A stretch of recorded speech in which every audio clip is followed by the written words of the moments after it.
welcome back to another fashion history video. This one it's all about the 40s. And in this decade, once again, fashion is highly influenced by tragic events. Because if in the 1929 the Great Depression began, the 1939 was the turn of the World War II. This dramatic political situation did influence fashion and the beauty ideal. Well, actually beauty ideals. There's the pin-up body, little, sexy, full of curves. The girl the soldiers fight for. But war requires strength, and so there's another ideal body, strong and tonic, with broad shoulders, high breast, shaped waist and hips, and tonic legs. A body strong enough to face difficult times, not only in Europe but also and most of all in the States.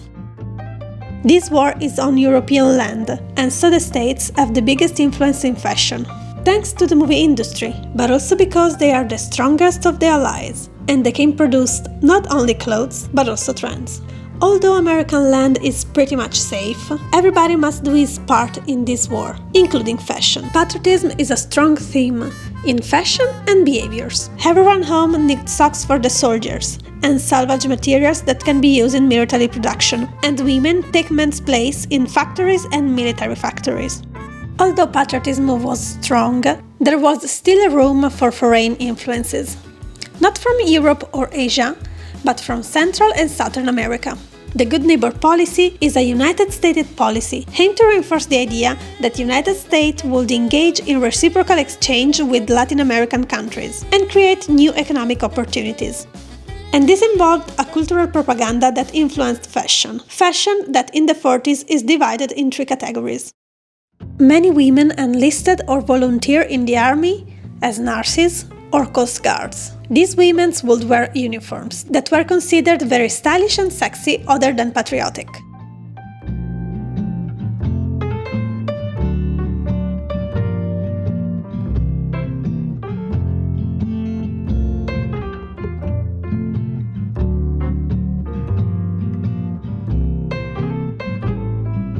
Other women will take the jobs that men left behind, so maybe in factories, pretty much what happened also in World War I.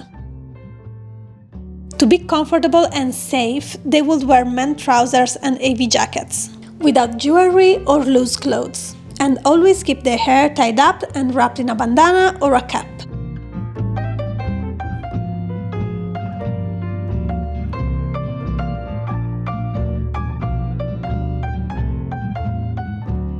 All the other clothes were in the utility clothing category.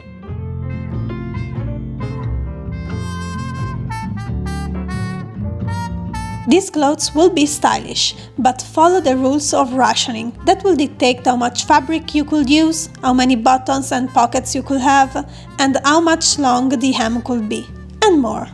Make, do and mend was popular. The concept was to always repair your clothes or to transform old clothes in new ones. I could make a smart costume for the young lady. I'd like to be a night dress and panties. There's probably a local make, do and mend class where you can learn. Or why not get together with your friends and form a make, do and mend group? Then you can all help each other. The 40s silhouette was studied to be comfortable and not to take much material, and still be feminine. Dresses had padded shoulders and a fitted waistline. The hemline rose to the knee to save fabric, and shoes had square heels to be more comfortable. Everything will be made more feminine with sweetheart necklines or peplums on the hips to balance the padded shoulders. Fabrics were slinky and often ruched. The palette was made of strong and bold colors and prints. This is to replace trims, difficult to obtain in wartime, also because trims traditionally came from Europe. There was a lot of white, blue and red, the colors of the Allies, and so of patriotism.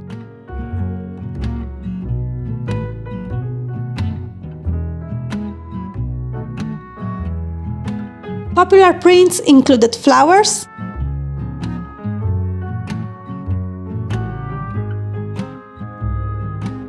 and South American-inspired motifs. But what are the most iconic clothes of the 40s? First of all, the suit. Often upcycled from a men's suit. They will resemble uniforms, with single-breasted jackets fit on the waist and A-line or straight skirts.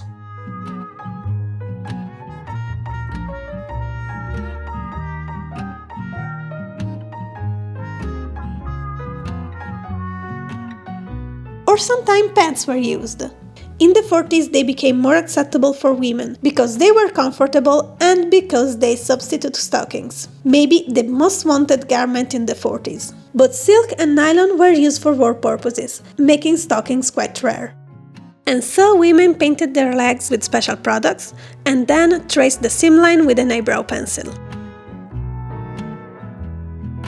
Or sometimes they tried to make stockings at home.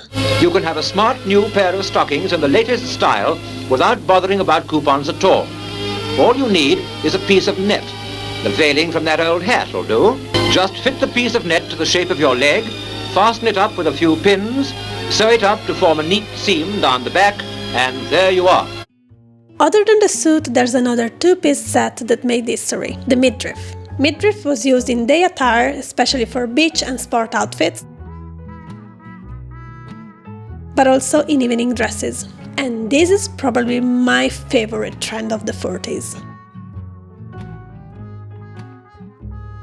There are also some 40s statement clothes that come from the influence of the Good Neighbor policy. The colorful Mexican souvenir jacket was embroidered with pseudo-Mexican motifs, but very rarely was an actual souvenir from Mexico, although trips in South America were advertised. Often they were made at home, like many other clothes of the 40s. The peasants' skirts and shirts were inspired by the South American traditional costumes. Shirts were usually white with square necklines and puff shoulders, and skirts were aligned but fuller, and sometimes flounced.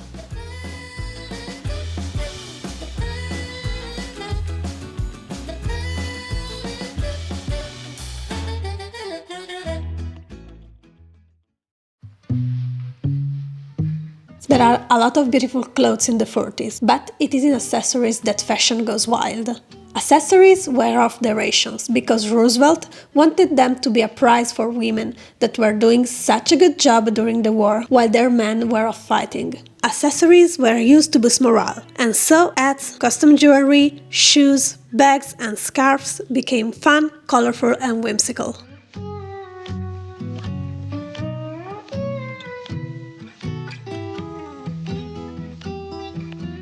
Scarves and bandana were used in factories to protect hair, but that soon became the trend of turbans, since they were versatile and with a single scarf you could obtain many different looks.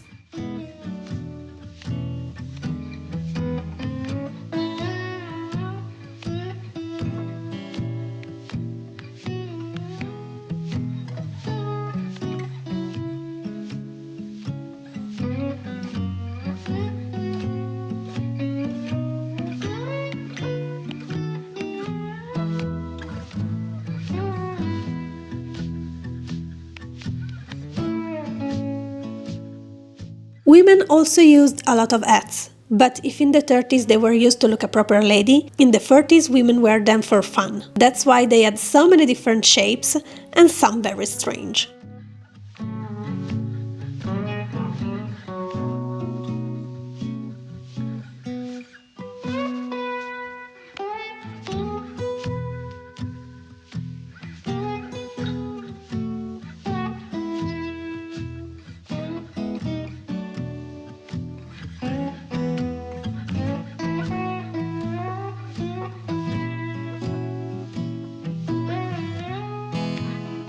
Shoes had square or sometimes platform heels. Espadrillas became popular because of the Good Neighbor policy. And of course women wore black classic shoes, but there were also colorful, flashy and extravagant shoes.